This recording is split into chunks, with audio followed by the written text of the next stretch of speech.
राधा वल्लभ श्री हरिवंश। इस वीडियो में मैं आप सभी को संतान सप्तमी की पूरी पूजा विधि करके दिखाने जा रही हूँ। ग्रंथों के अनुसार इस व्रत को पति या पत्नी दोनों धारण कर सकते हैं अपने संतान की संकटों से रक्षा के लिए, उनकी आयु में वृद्धि हेतु। जिन्हें संतान नहीं है वह संतान प्राप्ति के लिए इस व्रत को धारण करते हैं। इस व्रत का खास नियम यह है कि इसमें एक धागा सिद्ध किया जाता है जिसमें 7 गठानें लगी होती हैं।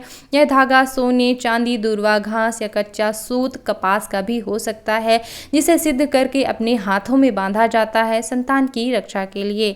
इस व्रत में नैवेद्य यानी भोग के रूप में विशेष तौर पर गुड़ और आटे से बनी मीठी पूड़ियाँ भगवान को भोग लगाई जाती हैं और यही भोग लगाई पूड़ियाँ भोजन के रूप में ग्रहण की जाती हैं।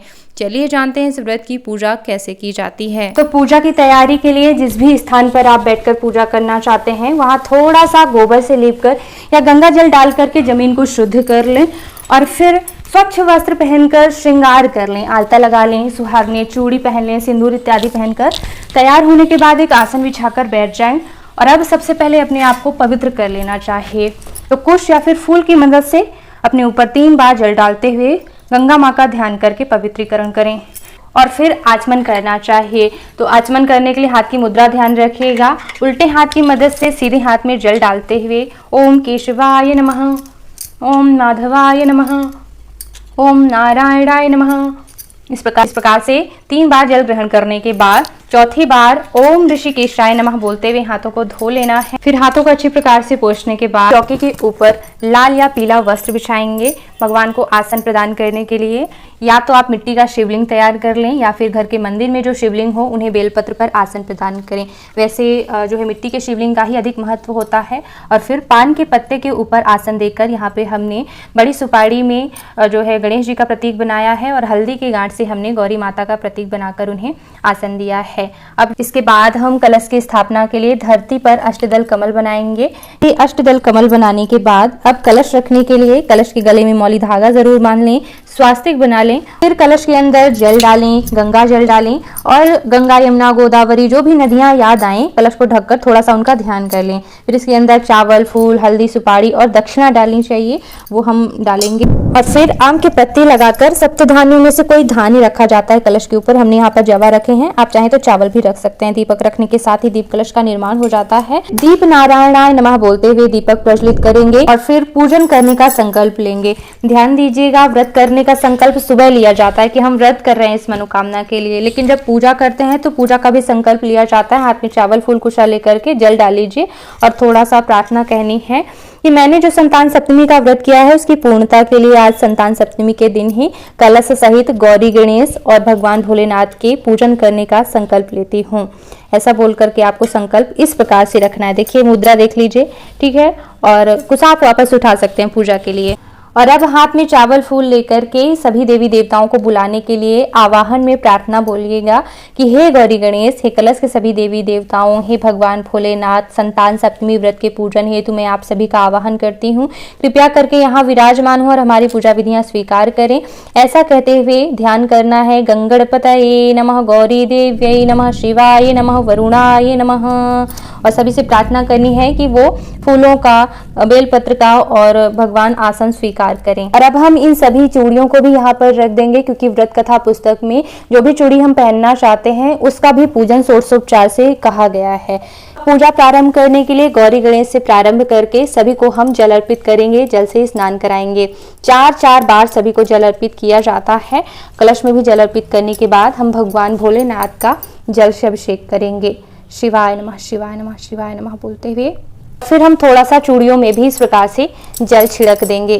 और अब जो है हम गाय के कच्चे दूध से भगवान का अभिषेक करेंगे। तो पुष्प की मदद से थोड़ा थोड़ा से गौरी माता के ऊपर, गणेश जी के ऊपर छिड़क सकते हैं और शिव जी के ऊपर शिवाय नमः, शिवाय नमः, दुग्धम स्नानम समर्पयामि।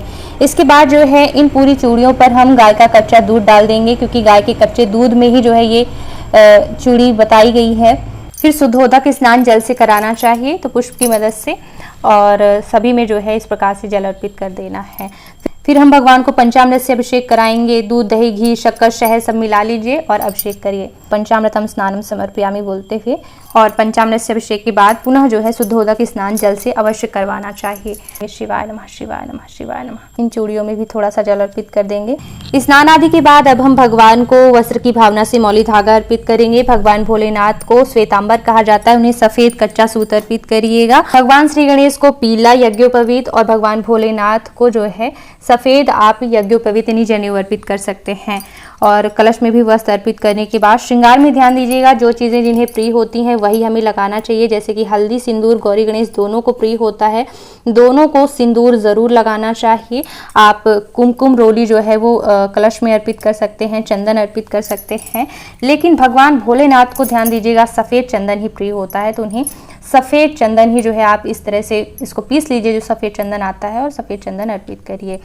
इन चूड़ियों में जो है हम थोड़ा सा हल्दी और कुमकुम अर्पित कर देंगे सभी में, और फिर सभी को हम अक्षत अर्पित करने के बाद पुष्प अर्पित करेंगे। तो जिन्हें जो पुष्प प्रिय होते हैं, जैसे श्री गणेश को दूर्वा प्रिय होती है, उन्हें दूर्वा अर्पित करें। गौरी माता को लाल पुष्प जरूर अर्पित करना चाहिए। भगवान भोलेनाथ को मदार धतूरे के पुष्प प्रिय होते हैं, तो आप उन्हीं से उनका श्रृंगार करें। फिर धूप बत्ती जला करके हमें भगवान को धूप दिखाना चाहिए। ध्यान दीजिएगा, मैं अगरबत्ती का प्रयोग वर्जित बताती हूँ, ये तो संतान के लिए पूजा है। तो अगरबत्ती में बांस होता है और बांस हमारे धर्म में वंश का प्रतीक माना जाता है, बांस की पूजा करी जाती है, तो कृपया करके बांस ना जलाया करें। धूप दिखाने के बाद दीप भी करना चाहिए। तो या तो आप प्रत्यक्ष दीपक प्रज्वलित करके या फिर अक्षतों के माध्यम से घुमाते हुए जो है दीप करने की भावना कर सकते हैं।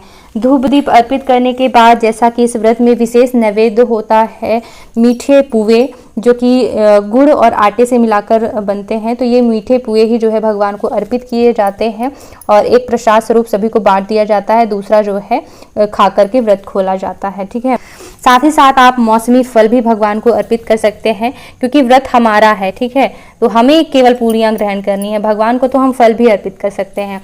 तो केला, सेब जो भी आपसे बन पड़ता है वो आप जो है भगवान को फल अर्पित करेंगे। भोग लगाने का एक विशेष नियम होता है कि जल का घेरा लगा करके ही भोग अर्पित किया जाता है। तो भोग की थाली रख करके इस प्रकार से 3 बार भोग में जल जरूर फेरें और फिर आप भगवान को पान, सुपारी, लौंग, इलायची इत्यादि अर्पित कर सकते हैं। तो पान के ऊपर जो है इस प्रकार से सुपारी इत्यादि रख करके लौंग, इलायची सभी को अर्पित करना चाहिए। पान, सुपारी, लौंग, इलायची अर्पित करने के बाद अब हाथ में चावल पुष्प लेकर के और थोड़ा सा व्रत कथा पुस्तक में अक्षत पुष्प अर्पित करने के बाद व्रत कथा पढ़नी या सुननी चाहिए। तो मैंने अपने चैनल पर संतान सप्तमी की व्रत कथा डाली हुई है, जिसमें मैंने स्क्रीन पे पूजा दिखाते हुए उसी की ऑडियो में व्रत कथा सुनाई है। तो आप पूजा देखते हुए व्रत कथा सुनने का पुण्य प्राप्त कर सकते हैं उस वीडियो को प्ले करके, तो जरूर सुनिएगा।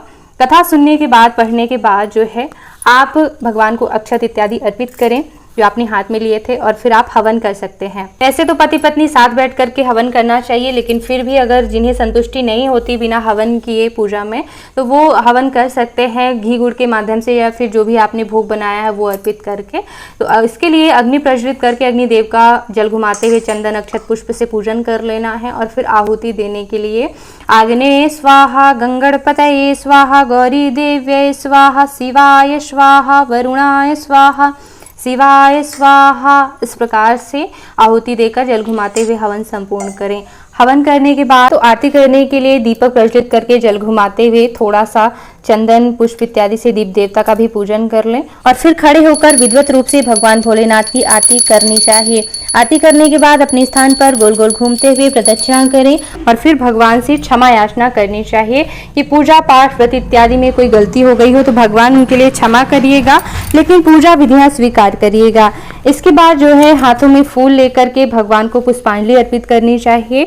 बार बार उन्हें प्रणाम करें और आप अपनी मनोकामना कह सकते हैं। तो आप गौरी माता को आंचल की मदद से इस प्रकार से सिंदूर लगा करके 3 बार सुहाग ले लेंगे। सुहाग का आशीर्वाद लेने के बाद जो है अब यह चूड़ी पहन लेंगे।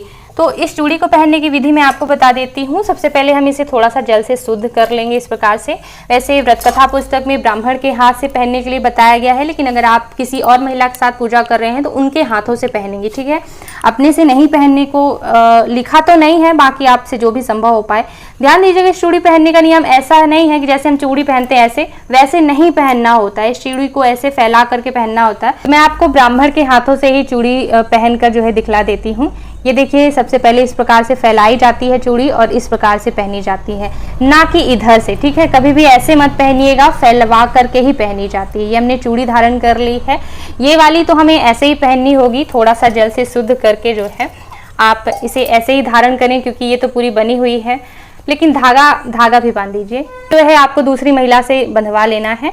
हमारे यहाँ अकेले पूजा नहीं होती है और हम लोग जो है एक दूसरे को बांध देते हैं, ये धागा चूड़ियाँ पहन लेते हैं, तो अकेले पूजा करने का कोई वो नहीं है। तो इस प्रकार से जो है आप ये कर सकते हैं। तो ये हमने जो है सभी चूड़ियाँ और धागा भी जो है पहन लिया है। लेकिन मैं जो है अंगूठी पहनती हूँ, मैं सिर्फ जो है ये दूर्वा की चूड़ी पहनती हूँ, ये धागा बांधती हूँ और अंगूठी पहना करती हूँ। तो मैं आपको अंगूठी भी पहन के दिखा देती हूँ। पुरानी वाली हम उतार के इसी समय रख भी सकते हैं और नई अंगूठी धारण करने के लिए जैसे कि हम चूड़ी को खोलते हैं उसी प्रकार से जो है हमें ये खोल करके ही पहननी होती है, ना कि जैसे हम अंगूठी डालते हैं उंगली में। ठीक है, मतलब ऐसे बिल्कुल नहीं डालनी है, ऐसे हमें पहनना है फैला करके। तो ये हमने धारण कर लिया। पूजा विधियां हो जाने के बाद बार बार भगवान को प्रणाम करना है, उनसे क्षमा मांगनी है और अपनी मनोकामना कहने के बाद हाथों में फूल लेकर के अब उनको विदा करने के लिए, विसर्जन करने के लिए प्रार्थना बोलनी होती है। हे गौरी गणेश, हे कलश के सभी देवी देवताओं, अपना आशीर्वाद हमेशा हमारे ऊपर प्रत्यक्ष रूप में और अप्रत्यक्ष रूप में भी बनाए रखिएगा। लेकिन अभी इस स्वरूप से आप अपने धाम को जाइए। ऐसा कहते हुए पुष्प अर्पित करना है और सभी का आसन पीछे खिसका देना है, बारी बारी से। ध्यान दीजिएगा, हमने शिव जी के लिए नहीं बोला है, क्योंकि अगर मंदिर के शिवलिंग हैं तो उन्हें विदा नहीं करना है, इसीलिए पूरी चौकी मत हिलाइएगा, बारी बारी से जो है इस प्रकार से आसन हिलाइएगा। शिव जी का नहीं हिलाना है। कलश को भी इस प्रकार से पीछे खिसकाते हुए जो है विदा कर देना है।